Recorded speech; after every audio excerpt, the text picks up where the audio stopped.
Élixir de vie, il fournit de l'énergie et des nutriments à tout ce qui vit sur Terre.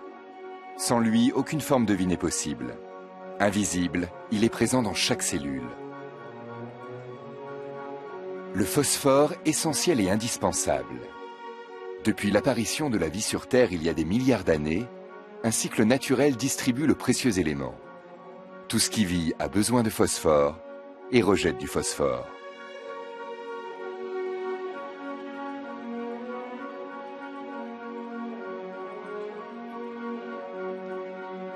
Un impératif biologique qui nous concerne nous aussi.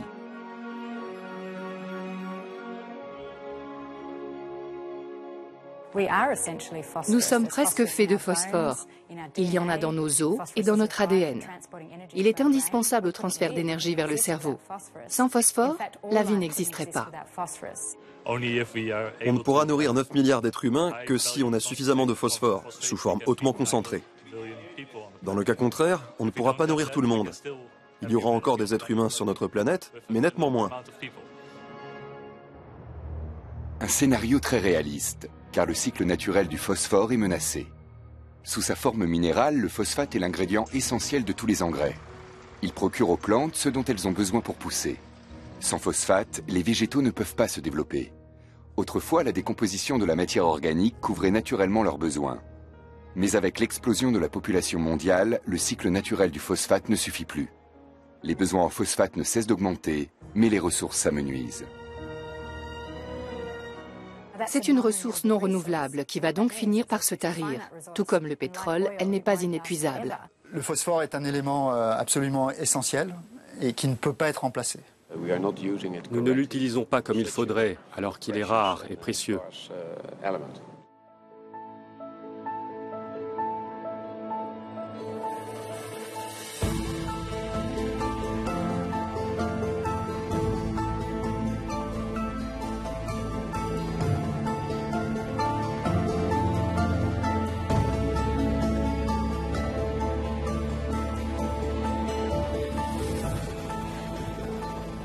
Sydney, printemps 2012.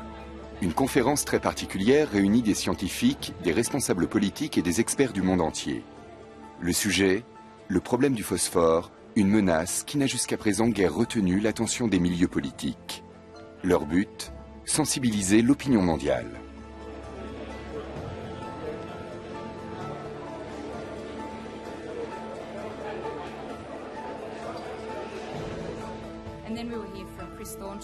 L'initiatrice de ce sommet est Dana Cordell.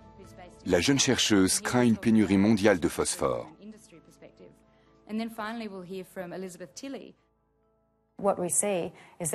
Un pic de phosphore va vraisemblablement se produire dans les prochaines décennies, entre 2030 et 2040.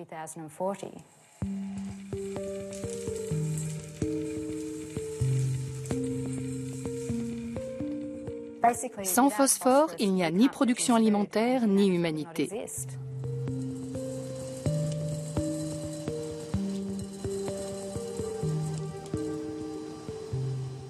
Pour produire de quoi se nourrir, l'humanité dépend totalement de l'extraction de phosphate. L'agriculture a son or vert, le phosphore et ses dérivés. Les phosphates sont présents dans tous les aliments ou sont utilisés pour les produire. Sans phosphate, nos assiettes seraient vides.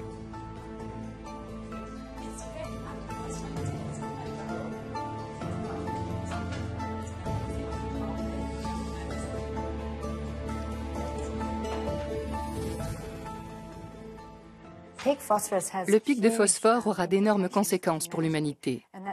Parce qu'à un certain moment, l'exploitation du minerai de phosphate ne pourra plus suivre la demande de phosphore, en raison de facteurs économiques et énergétiques.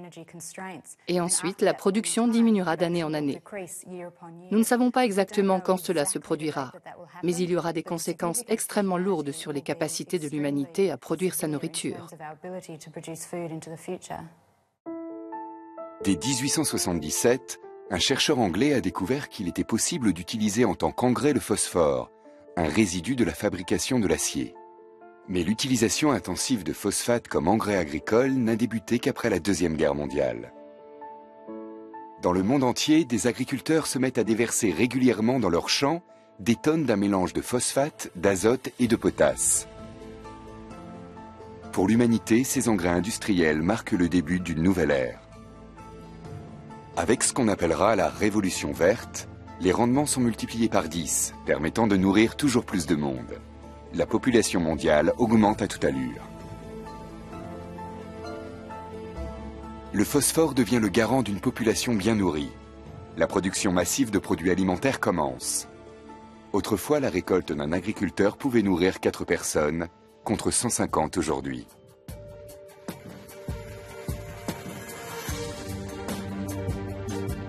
L'industrie agroalimentaire se développe. Fondement de notre prospérité, elle nourrit la majorité des habitants de la planète.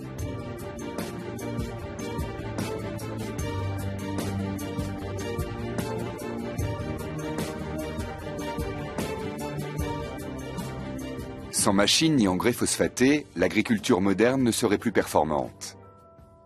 Pour atteindre les rendements souhaités, les végétaux ont besoin d'apports réguliers de phosphate.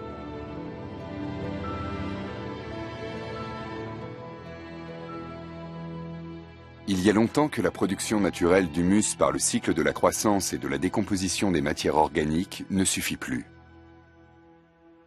Un paradoxe qui inquiète les agronomes.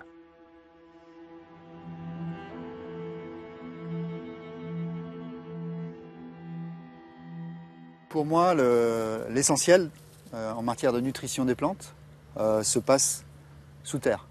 Les nutriments sont dans le sol, en particulier le phosphore.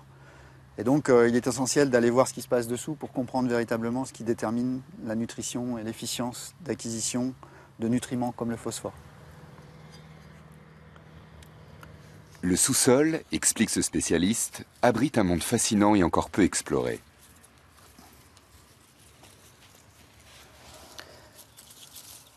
Voilà, ce que je voulais vous montrer, c'est qu'un système racinaire d'une plante, aussi petite soit-elle, ça peut représenter des kilomètres de racines. En fait, si on met bout à bout l'ensemble de ces petits segments de racines, on peut avoir au minimum 1 kilomètre, mais voire plus d'une dizaine de kilomètres de racines pour une seule plante. Et c'est absolument essentiel pour accéder aux nutriments qui sont dans le sol, en particulier le phosphore. Des processus biologiques essentiels se produisent dans les systèmes racinaires des végétaux. Si leurs racines reçoivent suffisamment de phosphate, les plantes agricoles modernes poussent bien et ont des rendements élevés. Mais dans le cas contraire, elles commencent à s'étioler. Pour survivre, elles adoptent de nouvelles tactiques qui ne sont pas sans conséquences pour l'homme.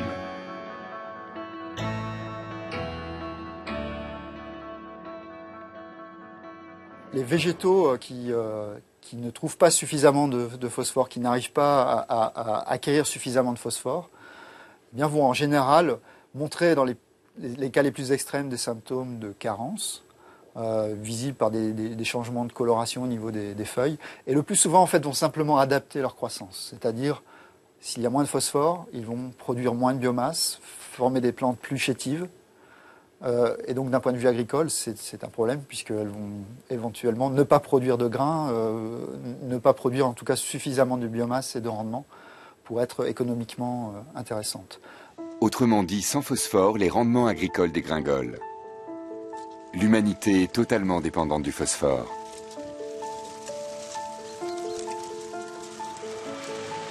Mais les gisements mondiaux de phosphore s'épuisent. La pénurie est d'ores et déjà prévisible, d'autant plus qu'on ne trouve des gisements du précieux minerai que dans un petit nombre de pays. Les États en question n'autorisent que difficilement l'accès à leur site de production, car tout ce qui est rare peut rapidement se transformer en baril de poudre politique. L'aridité de cette étendue reculée de désert tunisien est trompeuse. Il y a plus d'un siècle, à l'époque coloniale, les Français découvraient les trésors cachés du sous-sol de la région. L'Afrique du Nord est riche en roches phosphatiques. Le Maroc dispose de 32% des réserves mondiales, certaines sources parlent même de 80%, mais la société minière d'État marocaine préfère rester discrète. Le désert tunisien recèle lui aussi un trésor géologique venu du fond des âges. Il y a plus de 40 millions d'années, ces terres étaient recouvertes par les eaux. Au fil des millénaires, les déchets de cet univers sous-marin se sont accumulés et ont formé une roche sédimentaire, le phosphate. Dans la nature, l'élément phosphore ne se trouve généralement que sous forme de phosphate. Aujourd'hui, c'est à la dynamite qu'on met à nu les précieuses roches. Le chef de projet, Mounawer Ajlaoui, et son équipe travaillent ici depuis de nombreuses années. Ils extraient le minerai dont le monde entier a besoin. Les grands cratères qui jalonnent le paysage sont la vitrine de la mine à ciel ouvert. Les questions environnementales ne sont pas à l'ordre du jour. Sur le chantier, de lourds engins sont en action. Les explosions de grande ampleur sont quotidiennes. Un travail dangereux en l'absence de mesures de sécurité particulières. Pour éloigner les ouvriers de la zone de danger, de brèves indications par téléphone portable devront suffire.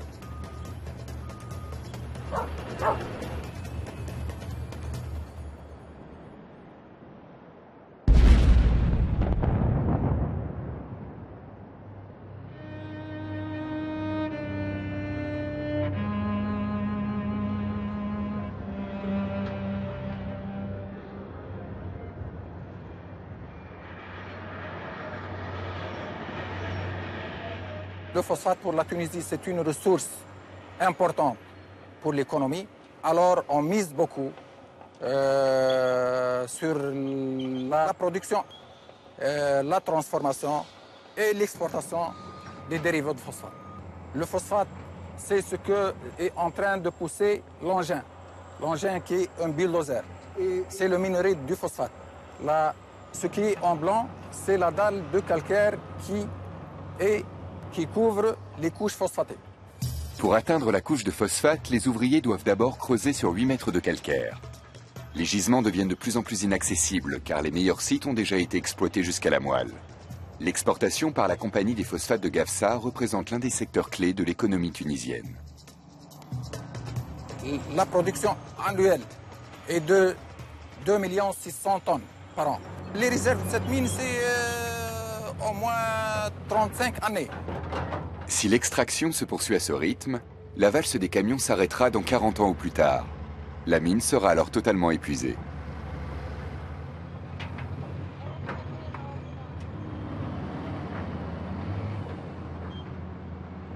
Bien sûr, la durée de vie, elle sera minimale.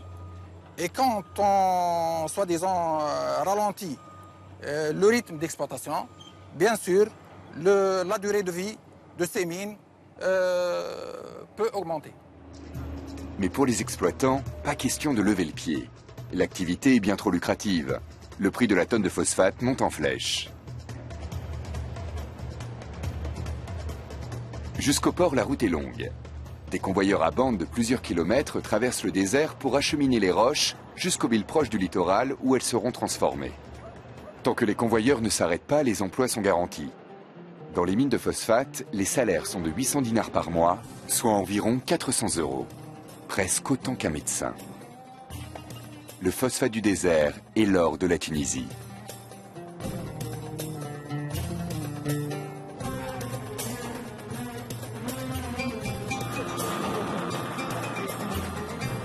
Jusqu'à la révolution de Jasmin en 2011, le secteur du phosphate était aux mains de la famille Ben Ali.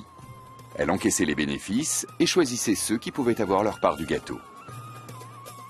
La révolution a créé un début de transparence dans le secteur du phosphate. De nombreux Tunisiens veulent travailler ici. Mais les places sont rares et les emplois hautement spécialisés.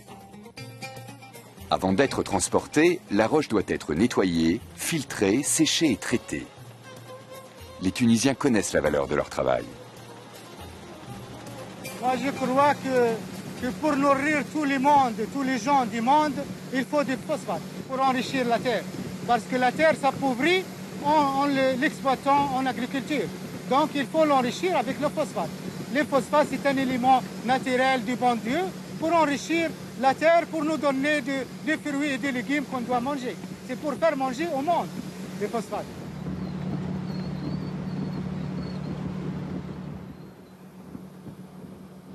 Ça, c'est notre produit fini, le phosphate. Le prix, c'est 120 $, environ 120 $ par tonne. Les rails de chemin de fer datent de l'époque coloniale. Ils étaient réservés aux trains de marchandises qui acheminaient le phosphate depuis les régions minières, à l'époque où il n'y avait pas encore de camions. Le phosphate tunisien est expédié vers plus de 20 pays. Le niveau exact des réserves mondiales et les quantités encore exploitables sont un secret bien gardé. Les chiffres sont très incertains. D'une part, on a peu d'informations, car les données des compagnies minières et des producteurs d'engrais ne sont pas toujours disponibles. Et d'autre part, nous n'avons aucune garantie concernant la fiabilité de ces données. ICL Fertilizers est le plus grand fabricant d'engrais phosphatés d'Europe. Le groupe international annonce traiter chaque année 4 millions de tonnes de phosphate brut venus d'Israël. 120 000 tonnes sont transformées en engrais à Ludwigshafen en Allemagne.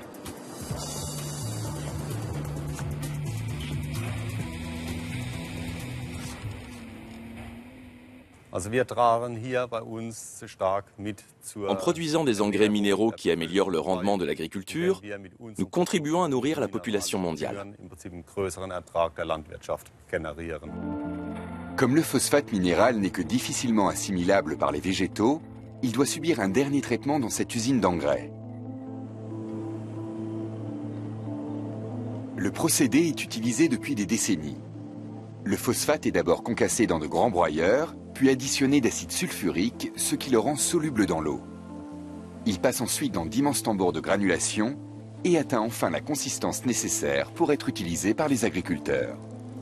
Il ne doit pas former de poussière et être facile à doser. Les épandeurs modernes utilisés en agriculture intensive ne peuvent fonctionner qu'avec ces granulés.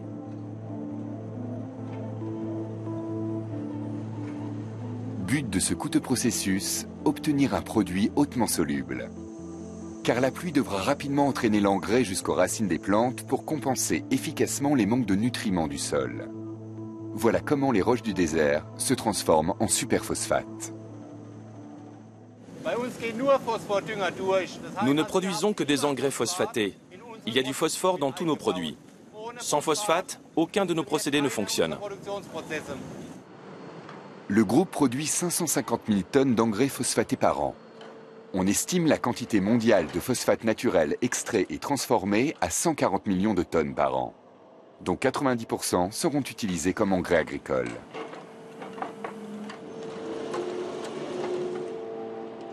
Les engrais ICL rejoignent les grands ports par voie fluviale, puis sont acheminés partout où l'ajout de phosphate dans le sol est nécessaire.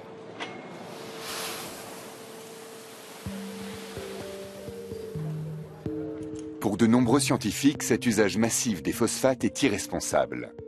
C'est l'avis de Léon Corving. L'utilisation des phosphates est un processus linéaire. Les phosphates sont extraits du sol.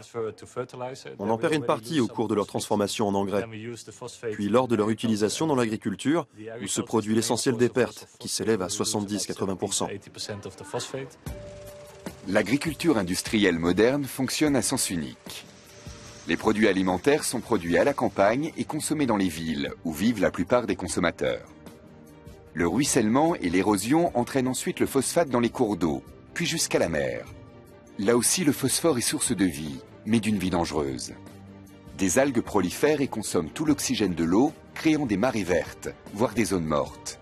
Gaspillé inconsidérément, le phosphore, cet élixir de vie, sème la mort et la désolation. En outre, dans la nature, le phosphate n'existe pratiquement pas à l'état pur. Il est mêlé à de nombreux autres éléments hautement toxiques. S'il n'est pas purifié, ces substances nocives se retrouvent dans les champs. Personne n'est au courant. Quand on dit qu'il y a de l'uranium dans les engrais qu'on met dans les champs, les gens ont du mal à le croire. Les paysans partent du principe que les engrais qu'on leur vend sont propres, qu'ils ne contiennent que les nutriments dont la liste figure sur les emballages. Mais l'étiquetage ne précise pas que l'engrais contient également de l'uranium ou du cadmium. Avec les engrais phosphatés, la quantité d'uranium présente dans les champs a été multipliée par 4. Si on fait le calcul, rien qu'en Allemagne, on arrive à 114 tonnes d'uranium déversées dans les champs chaque année. Ça suffirait à fournir du courant à environ 2 millions de ménages, si seulement il pouvait être utilisé pour cela.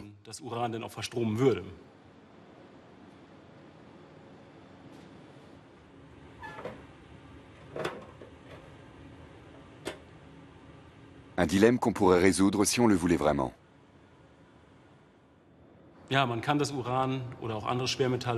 On peut séparer l'uranium et d'autres métaux lourds. On le fait déjà avec l'uranium et le cadmium pour la production de phosphate destinée à l'industrie alimentaire.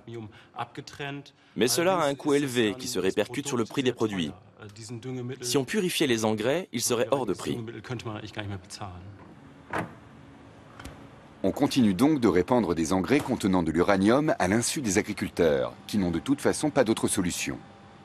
La quantité de métaux lourds présente dans les roches phosphatées est très variable, mais elle n'est jamais anodine.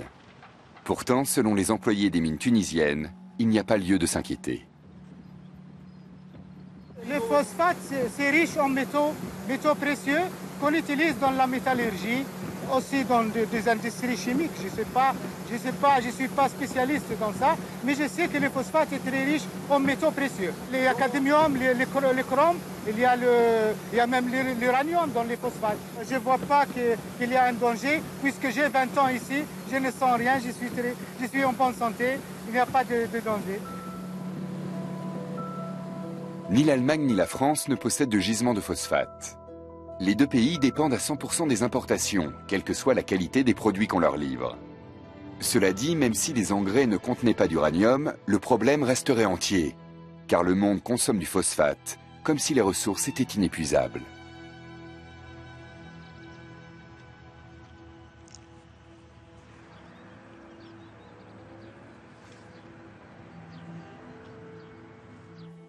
Si nous ne changeons pas maintenant notre manière d'utiliser le phosphore, à terme, nous ne produirons plus assez pour nous nourrir. Environ 20% des phosphates extraits ne servent pas à la production alimentaire. Tous les ans, des millions de tonnes de phosphate se retrouvent dans des produits de la vie quotidienne, qui, à la différence des plantes céréalières, n'en ont pas absolument besoin. Le public n'est pas sensibilisé au risque de pénurie de phosphore, et il n'existe aucune réglementation concernant l'utilisation de cette ressource menacée. Tant que ce n'est pas interdit, les industriels utilisent des phosphates, comme agent de rétention d'eau dans les produits à base de viande, comme agent levant en pâtisserie, comme exhausteur de goût dans les sodas, comme adoucissant dans les lessives et les produits vaisselle, ou comme agent polisseur dans le dentifrice.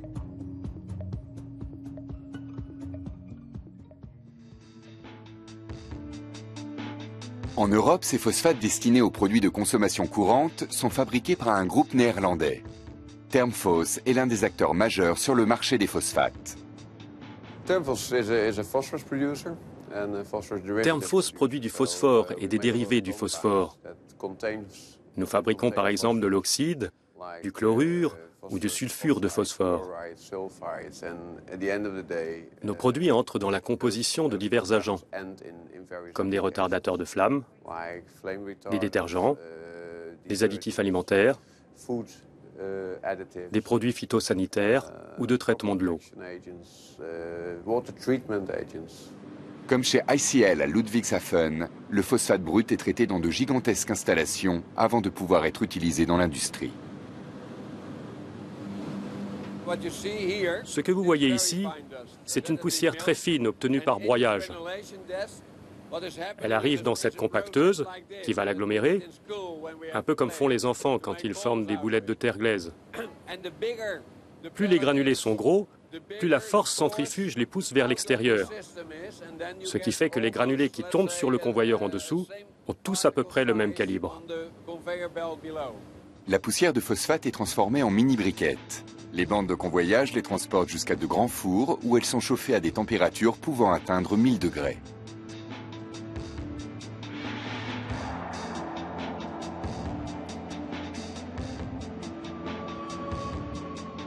Ce procédé onéreux est destiné à faire passer le phosphate de l'état solide à l'état gazeux.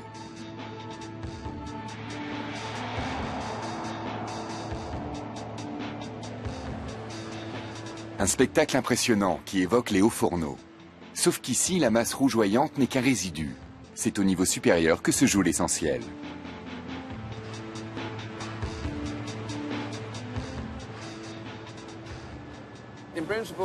Le four fonctionne comme une colonne de distillation. Le phosphore pur sort par le haut et les résidus s'écoulent par le bas.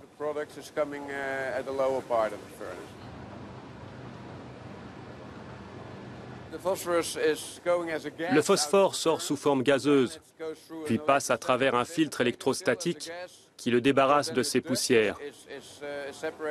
Ce qui reste, c'est un mélange de monoxyde de carbone et de phosphore. On fait redescendre la température du phosphore jusqu'à 70-80 degrés, où il devient liquide. C'est sous cette forme que nous le stockons généralement, en le recouvrant d'eau pour qu'il ne soit pas en contact avec l'air. Débarrassé de toutes ces impuretés, le phosphore liquide est amené par un système de conduits jusqu'à un grand parc de stockage, où il est conservé avant d'être traité.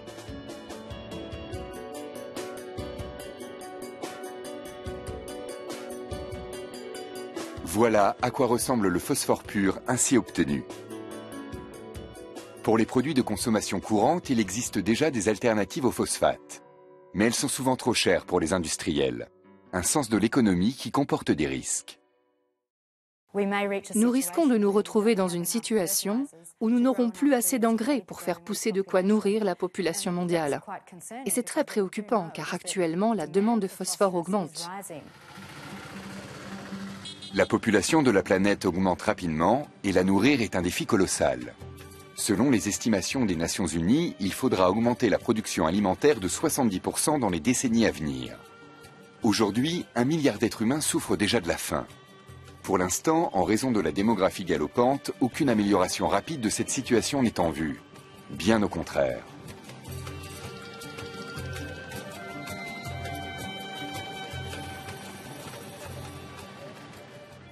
Tous les paysans de la planète ont besoin d'avoir accès au phosphore, mais les ressources disponibles sont contrôlées par une poignée de pays.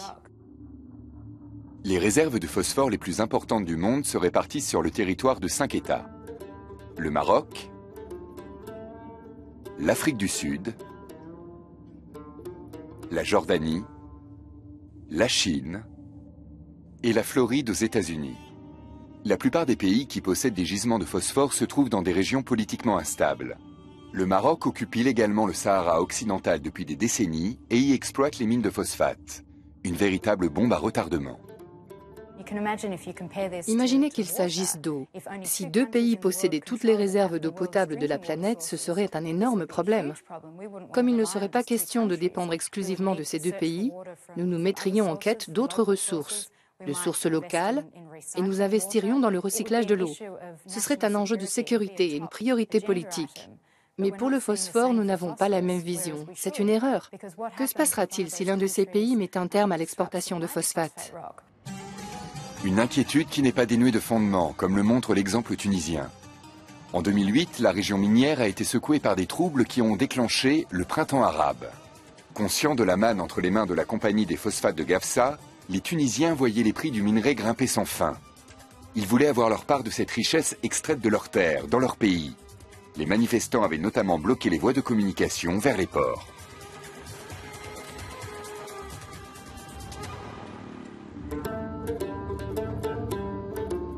Depuis la révolution de 2011, l'industrie tunisienne du phosphate connaît des grèves à répétition.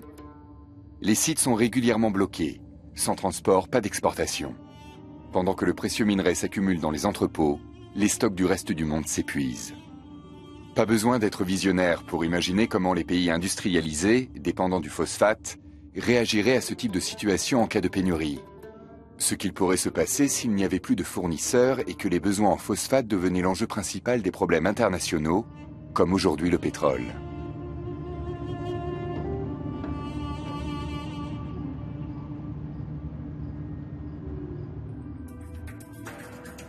L'économie mondiale est très sensible à la pénurie de ressources. La première crise du phosphore remonte à 2008, quand la Chine décrète une taxe sur ses exportations de phosphore, alors que la demande mondiale d'engrais avait augmenté. Cette décision avait déclenché achats de précaution et spéculation. Sur les places boursières, les prix du phosphate étaient montés en flèche, passant de 44 $ à 430 $ la tonne.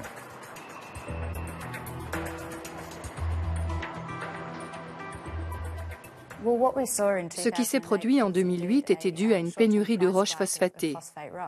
Les prix avaient augmenté de 800% et il y a eu de lourdes conséquences. La situation est ensuite retournée à la normale. Mais la flambée des prix a empêché de nombreux paysans d'acheter des engrais, ce qui a eu des répercussions à la fois sur leurs revenus et sur la production agricole. La lutte pour le phosphate fait ses premiers morts en Inde lors de la crise de 2008. Les sols y sont pauvres et le pays a d'importants besoins en matière d'engrais. En juin 2008, une manifestation rassemble des centaines de paysans qui ne peuvent plus payer leur engrais. La police ouvre le feu. Bilan, 2 morts et plusieurs blessés. Selon moi, il est essentiel d'avoir des politiques internationales et des structures de gouvernance qui garantissent que les paysans auront accès au phosphate. Les marchés et l'industrie ne doivent pas pouvoir décider seuls de la disponibilité d'un élément indispensable à l'agriculture et donc à notre survie. Les réserves mondiales de phosphore sont limitées. Pour autant, la catastrophe n'est pas inéluctable. Le phosphore présent sur notre planète ne peut pas réellement s'épuiser. C'est un élément chimique, il ne peut pas être détruit. Le problème, c'est plutôt la concentration. Il nous faut du phosphate sous une forme suffisamment concentrée pour qu'on puisse l'utiliser. Une source de phosphate non négligeable se trouve en nous, les humains. Un adulte en évacue 1,7 g par jour, dont 60% dans l'urine.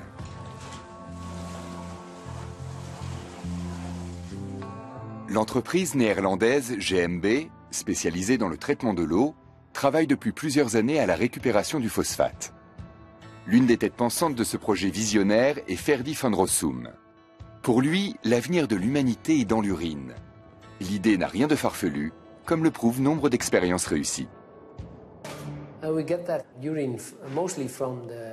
grande partie de l'urine nous est fournie par le projet MSD for Mothers, qui collecte l'urine de femmes enceintes pour recycler les hormones. Nous nous fournissons aussi auprès de concerts pop et peut-être bientôt auprès d'hôpitaux et d'autres collectivités. Le laboratoire de Ferdi van Rossum est à la pointe de l'innovation. Chaque semaine, il reçoit 1 million de litres d'urine pour produire le plus de phosphate possible. Nous mettons l'urine dans cette cuve. L'urine contient beaucoup de phosphore que nous essayons de récupérer. Ici, on a du magnésium qui va s'écouler dans l'urine et va réagir avec le phosphore pour former de la struvite. La struvite est un minéral au pouvoir fertilisant élevé. Quand l'urine repose un certain temps, elle libère de la struvite que l'ajout de magnésium aide à fixer. Voici le produit hautement concentré, obtenu après traitement de plusieurs milliers de litres d'urine. Mais le procédé est encore coûteux et le rendement peu élevé.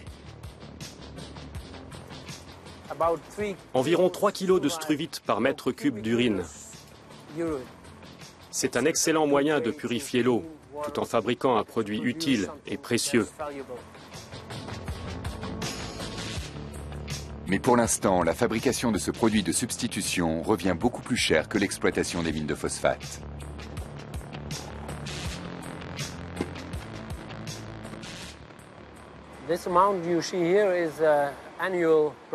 Voilà notre production annuelle. Comme vous pouvez le voir, c'est une poudre très fine et prête à l'emploi.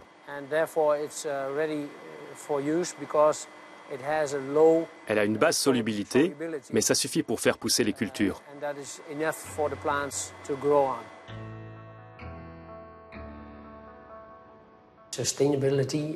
Le développement durable compte dans tous les domaines pour laisser à nos enfants un monde meilleur.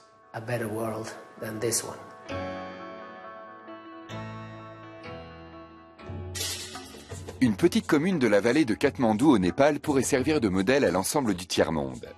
Ces quelques 6000 habitants vivent presque exclusivement de l'agriculture.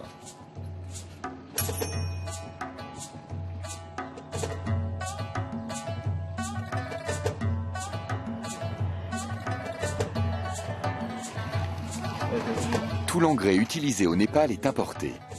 On l'achète dans de petites boutiques, souvent à des prix inabordables pour les paysans qui pratiquent les cultures vivrières.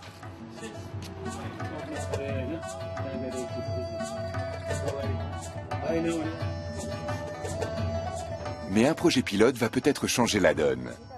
L'Institut suisse de recherche sur l'eau et AVAG incite les habitants à recycler leur urine.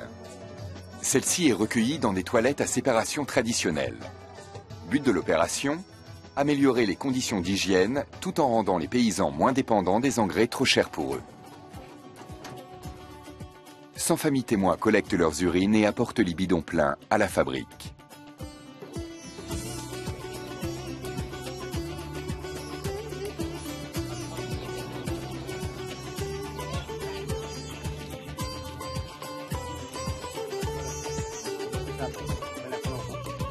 L'urine y subit le même genre de traitement que dans le laboratoire néerlandais. On lui adjoint du magnésium. Ici, pas de machine. Le travail se fait à l'huile de coude. Quant aux matériaux utilisés pour confectionner les filtres, ils sont nettement plus simples. Une fabrique d'engrais économique et à taille humaine qui produit un engrais bon marché, l'Astruvit.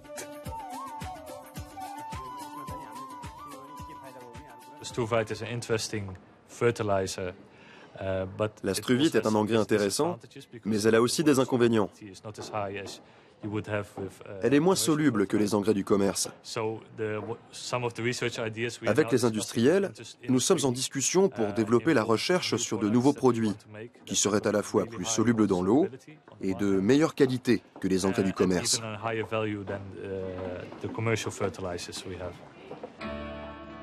Le chercheur néerlandais veut aller plus loin. Il travaille pour le centre d'excellence Vetsus et y encadre des étudiants en thèse de l'Institut Von Hall à Leeuwarden. La jeune génération travaille sur des technologies créatives pour assurer la production future de phosphate.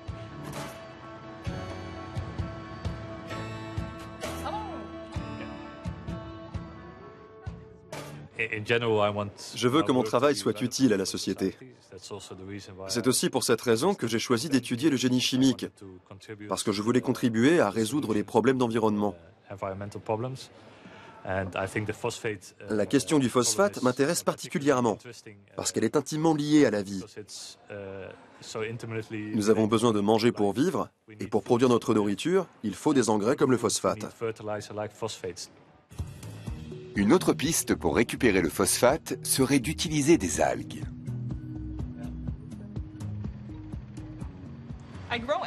Je fais pousser des algues que je transplante dans un biofilm pour qu'elles s'assemblent et forment une seule grande couche.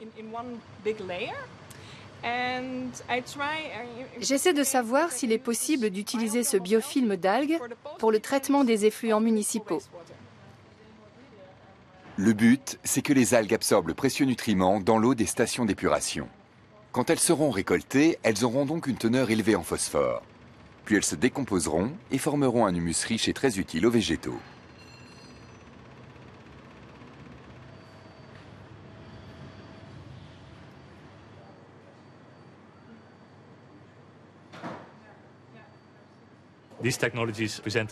Ces technologies représentent des améliorations par rapport à la situation actuelle.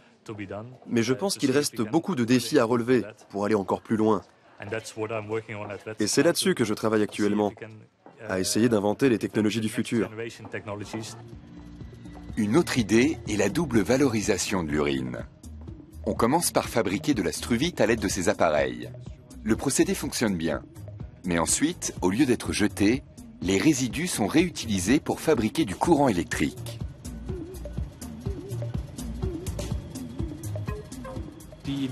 Nous sommes capables de traiter environ 500 litres d'urine par jour avec une excellente efficacité énergétique, car nous pouvons produire de l'énergie en même temps. Avec 500 litres d'urine, on peut en principe produire une dizaine de kilowattheures par jour. 10 kWh, c'est à peu près ce que consomme un sèche-cheveux pendant 10 heures. Pour l'instant, les procédés utilisant l'urine ou les algues n'en sont qu'au stade expérimental. Le recyclage du phosphate est une des solutions. Mais pour l'heure, le plus urgent est de réduire la consommation. Des entreprises comme Coca-Cola ou le géant Unilever pourraient se montrer plus responsables tout au long de la chaîne alimentaire et favoriser l'utilisation de phosphate recyclé dans la culture et la fabrication de leurs produits. Cet appel s'adresse aussi à des entreprises comme Termphos, qui pour l'instant utilisent leur phosphate brut à des fins non alimentaires. L'important, ce n'est pas tellement ce qu'offre ou n'offre pas notre catalogue. C'est de ne pas gaspiller le phosphore, de l'économiser pour pouvoir nourrir les générations futures. Notre vision de l'avenir, c'est de parvenir à récupérer le phosphore contenu dans différents déchets et à en faire des produits utilisables pour l'alimentation de demain. Si nous faisons attention au phosphore, il n'y aura pas de problème. Il y en a largement assez pour tout le monde, à condition qu'il soit géré comme il faut. Rob de Ruyter ne précise pas si cela suffira à couvrir les énormes besoins de Termphos. Le groupe traite 600 000 tonnes par an, 6 fois plus qu'ICL, le fabricant d'engrais de Ludwigshafen.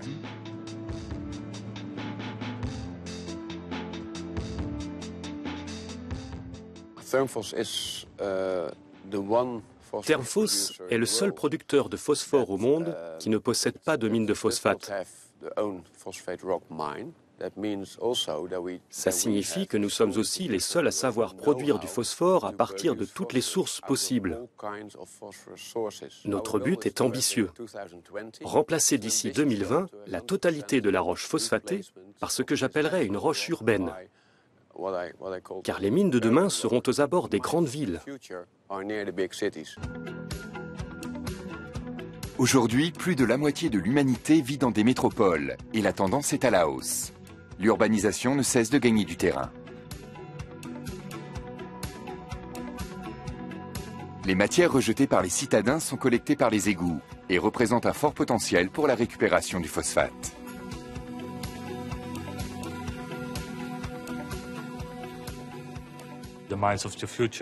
Les mines du futur, ce sont les eaux usées et le lisier dont on peut extraire du phosphate. C'est ce qu'on appelle des mines urbaines. À eux seuls, les rejets des Allemands représentent 200 000 tonnes de phosphate. 40 000 pourraient être récupérés par le recyclage des eaux usées, près de la moitié des importations annuelles du pays. Les stations d'épuration, un Eldorado caché, difficile à imaginer. N'empêche que cette boue peu ragoûtante a une valeur inestimable. Un potentiel qui n'a pas échappé à la société néerlandaise SNB. Ici, on s'intéresse aux cendres de boue d'épuration. Venues de toute l'Europe, elles sont un succédané de phosphate. Les boues d'épuration sont riches en phosphate, mais ne peuvent être répandues dans les champs, car elles contiennent trop de métaux lourds. Une fois incinérées, elles sont moins toxiques. SNB exploite un incinérateur de boue d'épuration entièrement automatisé, un modèle unique à ce jour. Cette unité est la plus grande usine d'incinération des boues d'épuration au monde. Chaque jour, 1500 tonnes de boue d'épuration arrivent sur le site pour y être incinérées. La cendre servira de base à la fabrication d'engrais. Mais des entreprises comme Termphos la mélangent aussi à du phosphate brut. Le produit de nos déjections retourne ainsi dans la chaîne alimentaire.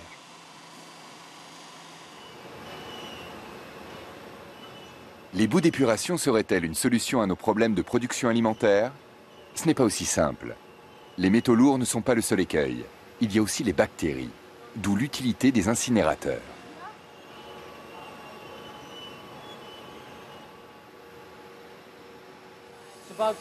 Environ 950 degrés Celsius.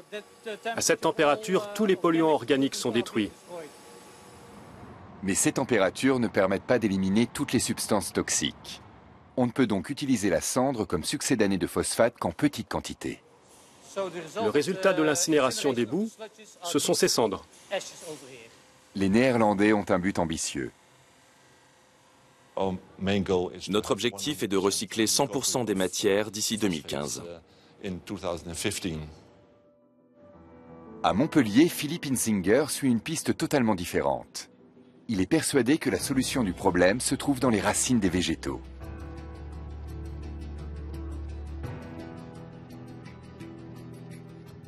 Pour moi, c'est ce qui est d'autant plus intéressant, c'est que le système racinaire est enfoui. Il est difficile à appréhender, il est difficile à mesurer, il est difficile à observer. Et il est aussi extrêmement divers. Il y a surtout des fonctionnements très très différents d'une espèce à l'autre, et même éventuellement au sein d'une même espèce. Et les raisons qui sont derrière ça, c'est que les végétaux, et en particulier leur système racinaire, doivent véritablement faire preuve de plasticité, d'intelligence quelque part, pour s'adapter à des environnements difficiles. Cette capacité naturelle qu'ont les plantes de s'adapter pourrait être une solution. Au cours de ses recherches, l'agronome a découvert que certaines plantes cultivées poussent nettement mieux que les autres, même avec peu de phosphate.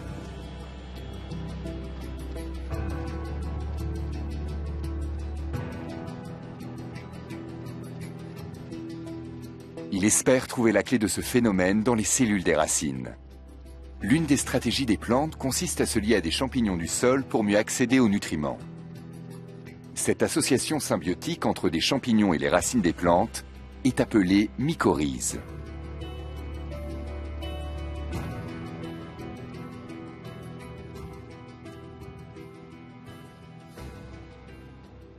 Une première voie consiste à essayer d'identifier des plantes cultivées, de sélectionner des plantes cultivées qui sont plus efficaces, efficientes, c'est-à-dire qui sont capables de mobiliser le phosphore dans le sol tel qu'il est et de se dispenser de l'apport de quantités supplémentaires de phosphore sous forme de fertilisants. Mais certaines plantes s'en sortent très bien sans l'aide des champignons présents dans le sol. Les racines doivent donc avoir une deuxième stratégie.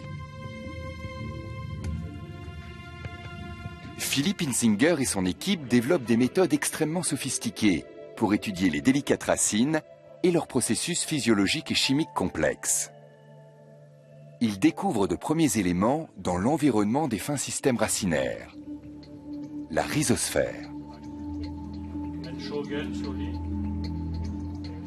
La deuxième stratégie, qui est très généralisée, qui est très variable suivant les espèces végétales et au sein d'une même espèce suivant les variétés, consiste en fait à modifier l'environnement autour de chacune des racines, de façon à modifier la disponibilité du phosphore. Reste à voir quelles plantes en sont capables en plein champ dans une terre manquant de phosphate. À l'aide d'un scanner spécial, les scientifiques peuvent suivre la croissance des racines de très près.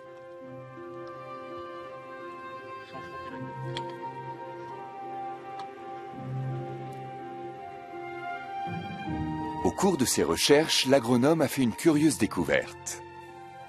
Les espèces qui développent les stratégies les plus efficaces pour prospérer avec un minimum de phosphate sont des espèces et des variétés anciennes que l'agriculture moderne a aujourd'hui abandonnées.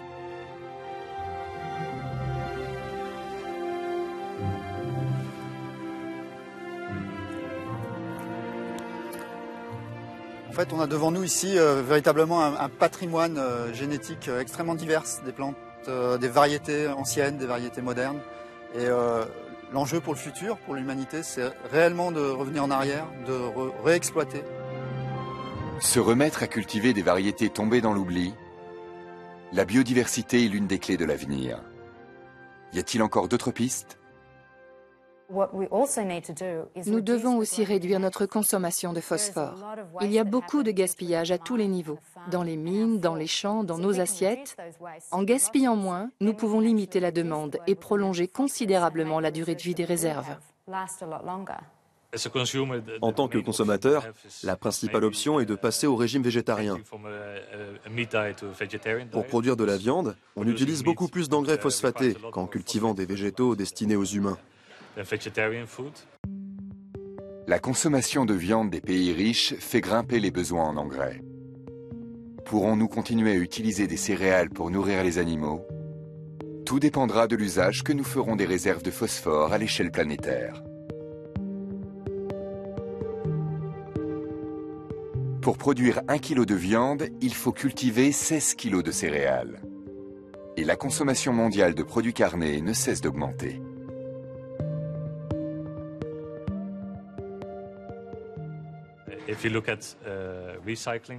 Pour recycler le phosphore, on peut trier les déchets de la maison et de la cuisine, séparer ce qui est biodégradable de ce qui ne l'est pas. Ça permettrait à l'industrie des déchets de récupérer les nutriments présents dans la nourriture que nous jetons. Toute la nourriture que nous jetons contient du phosphore. Si nous réussissons à réduire le gaspillage, nous pouvons faire baisser les besoins mondiaux en phosphore.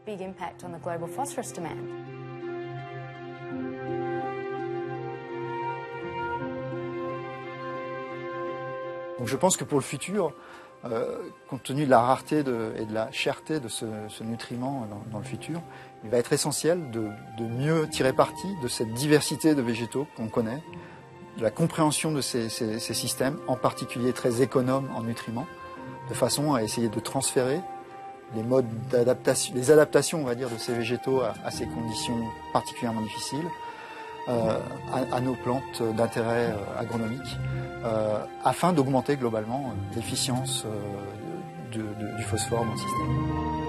À l'heure actuelle, c'est cette dernière approche qui semble la plus prometteuse, loin devant les divers procédés de recyclage. Le problème, c'est que ces sources de phosphate sont beaucoup moins concentrées que la roche phosphatée. Il va falloir concurrencer les engrais classiques pendant encore 100 ans au moins.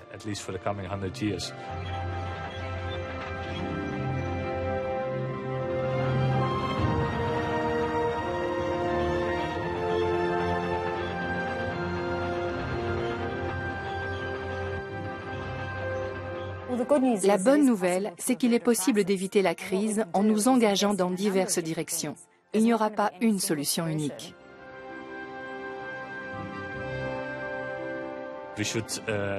D'une part, nous devons améliorer l'efficience de l'agriculture de manière à mieux utiliser le phosphate et plus longtemps.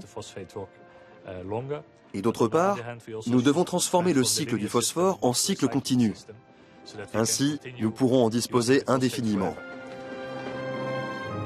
Le phosphore, cet élément essentiel à la vie, confronte l'humanité à de nouveaux défis. Pour l'instant, il reste assez de phosphate et suffisamment de temps pour nous préparer à affronter une pénurie à venir. Mais il ne faudrait pas trop tarder.